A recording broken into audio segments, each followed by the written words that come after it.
ruokinta-automaatti 2.0. Tämmönen. Tosta mä leikkaan vielä vähän veks. Alakerrassa avattava kansi. Saa putsattua. Uponaalia.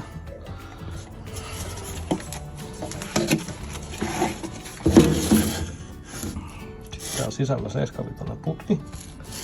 Läpivienti tommosesta tasaisesta kannesta. Ja siinäpä se melkein sitten alkaa ollakin. Joku syöttöaukko tulee tähän vielä, mutta en tiedä vielä mikä.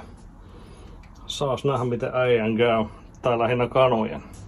No hätäisimmäthän on jo, että mitä helvettiä, niin tän sisäputken juttu on, että sieltä tulee safkaa tuohon noin niin kuin rajaan saakka, jolloin tuolta tulee koko ajan evästä, mutta ei tule sitten täältä laidasta yli.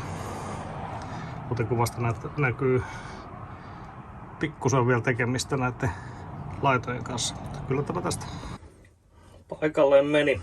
Ja kuten kuvasta näkyy, niin kamaa tulee tuolta sisäputkesta.